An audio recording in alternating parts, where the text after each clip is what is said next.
نہج البلاغہ خطبہ نمبر 2۔ بسم اللہ الرحمن الرحیم۔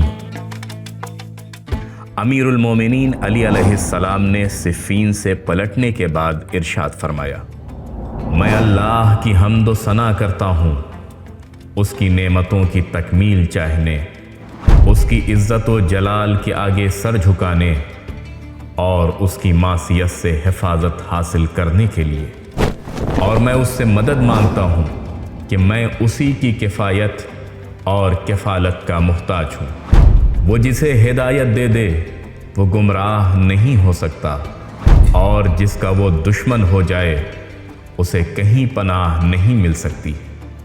جس کے لیے وہ کافی ہو جائے وہ کسی کا محتاج نہیں رہتا۔ اس حمد کا پلہ ہر وزن میں آنے والی چیز سے بھاری ہے، اور یہ سرمایہ ہر خزانے سے زیادہ قیمتی ہے۔ میں گواہی دیتا ہوں کہ اللہ کے علاوہ کوئی معبود نہیں جو یکتا و لا شریک ہے، ایسی گواہی جس کا خلوص پرکھا جا چکا ہے اور جس کا نچوڑ عقیدے کا جز بن چکا ہے۔ زندگی بھر ہم اسی سے وابستہ رہیں گے اور اسی کو روز قیامت کے ہولناک مراحل کے لیے ذخیرہ بنائیں گے۔ یہی گواہی ایمان کی مضبوط بنیاد اور حسن عمل کا پہلا قدم اور اللہ کی خوشنودی کا ذریعہ اور شیطان کی دوری کا سبب ہے۔ اور میں گواہی دیتا ہوں کہ محمد صلی اللہ علیہ وآلہ وسلم اللہ کے بندے اور اس کے رسول ہیں۔ انہیں پروردگار نے مشہور دین، معصور نشانی، روشن کتاب، ذوفشاں نور، چمکدار روشنی اور فیصلہ کن امر کے ساتھ بھیجا ہے تاکہ شکوک و شبہات زائل ہو جائیں اور دلائل کے ذریعے حجت تمام کی جائے، آیتوں کے ذریعے ڈرایا جائے اور عقوبتوں سے خوف زدہ کیا جائے۔ اس وقت حالت یہ تھی کہ لوگ ایسے فتنوں میں مبتلا تھے جن سے ریسمان دین ٹوٹ چکی تھی، یقین کے ستون ہل چکے تھے، اصول مختلف اور حالات پراکندہ تھے، نکلنے کی راہیں تنگ و تار تھیں، ہدایت گمنام تھی اور گمراہی برسر عام، اللہ کی معصیت ہو رہی تھی اور شیطان کو مدد دی جا رہی تھی، ایمان بے سہارا تھا، چنانچہ اس کے ستون گر گئے، اس کے نشان تک پہچاننے میں نہ آتے تھے، اس کے راستے مٹ مٹا گئے اور شاہراہیں اجڑ گئیں۔ لوگ شیطان کے پیچھے لگ کر اس کے راستے پر چلنے لگے اور اس کے گھاٹ پر اتر پڑے۔ انہی کی وجہ سے اس کے پرچم ہر طرف لہرانے لگے۔ یہ لوگ ایسے فتنوں میں مبتلا تھے جنہوں نے انہیں پیروں تلے رون دیا تھا اور سموں سے کچل دیا تھا اور خود اپنے پنجوں کے بل کھڑے ہو گئے تھے۔ یہ لوگ فتنوں میں حیران و سرگرداں اور جاہل و فریب خوردہ تھے۔ پروردگار نے انہیں اس گھر میں بھیجا جو بہترین مکان تھا، مگر اس کے بسنے والے برے تھے، جہاں نیند کے بجائے بیداری اور سرمے کی جگہ آنسو تھے۔ اس سرزمین پر عالم کے منہ پر لگام تھی اور جاہل معزز اور محترم تھا۔ اسی خطبے کا ایک حصہ جو دوسروں سے متعلق ہے۔ انہوں نے فسق و فجور کا بیج بویا اور اسے غرور کے پانی سے سینچا اور نتیجے میں ہلاکت کو کاٹا ہے۔ اس امت میں کسی کو آل محمد علیہ السلام پر قیاس نہیں کیا جا سکتا۔ جن لوگوں پر ان کے احسانات ہمیشہ جاری رہے ہوں وہ ان کے برابر نہیں ہو سکتے۔ وہ دین کی بنیاد اور یقین کے ستون ہیں۔ آگے بڑھ جانے والے کو ان کی طرف پلٹ کر آنا ہے اور پیچھے رہ جانے والے کو ان سے آ کر ملنا ہے۔ حق ولایت کی خصوصیت انہی کے لیے ہے اور انہی کے بارے میں پیغمبر کی وصیت اور انہی کے لیے پیغمبر کی وراثت ہے۔ اب یہ وقت وہ ہے کہ حق اپنے اہل کی طرف پلٹ آیا ہے اور اپنی صحیح جگہ پر منتقل ہو گیا ہے۔ اسی خطبے کا ایک حصہ جو اہل بیت نبی علیہ السلام سے متعلق ہے۔ یہ لوگ راز الہی کے امین، اس کے دین کی پناہ گاہ ہیں۔ یہی اللہ کے دین کے مرکز اور اللہ کی حکمتوں کی پناہ گاہ ہیں۔ کتابوں نے یہی پناہ لی ہے اور دین کے یہی کوہ گرا ہیں۔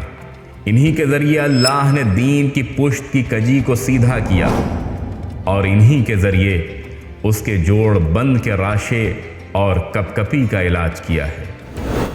ومن خطبة له عليه السلام بعد انصرافه من صفين، وفيها حال الناس قبل البعثة وصفة آل النبي ثم صفة قوم آخرين. أحمده استتماما لنعمته واستسلاما لعزته واستعصاما من معصيته، وأستعينه فاقة إلى كفايته.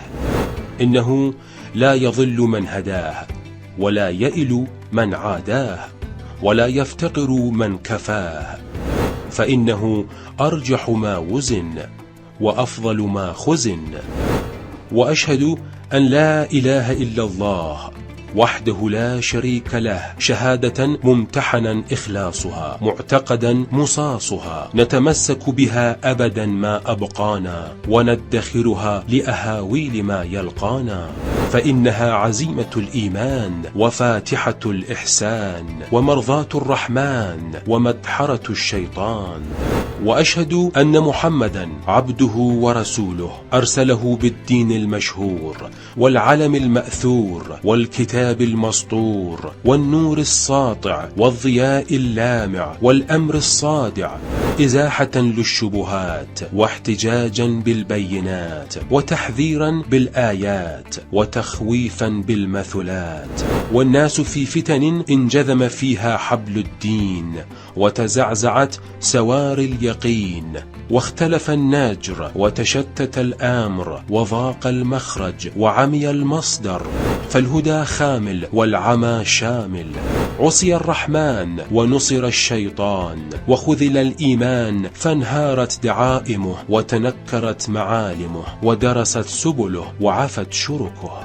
أطاعوا الشيطان فسلكوا مسالكه ووردوا مناهله، بهم سارت أعلامه وقام لواؤه، في فتن داستهم بأخفافها ووطئتهم بأظلافها وقامت على سنابكها، فهم فيها تائهون حائرون جاهلون مفتونون، في خير دار وشر جيران. نومهم سهود وكحلهم دموع، بأرض عالمها ملجم وجاهلها مكرم. ومنها يعني آل النبي عليه الصلاة والسلام، هم موضع سره ولجأ أمره وعيبة علمه وموئل حكمه وكهوف كتبه وجبال دينه، بهم أقام انحناء ظهره وأذهب ارتعاد فرائصه. ومنها يعني قوما آخرين زرعوا الفجور وسقوه الغرور وحصدوا الثبور. لا يقاس بآل محمد صلى الله عليه وآله من هذه الأمة أحد، ولا يسوى بهم من جرت نعمتهم عليه أبدا. هم أساس الدين وعماد اليقين، إليهم يفئ الغالي وبهم يلحق تالي، ولهم خصائص حق الولاية وفيهم الوصية والوراثة. الآن إذ رجع الحق إلى أهله ونقل إلى منتقله.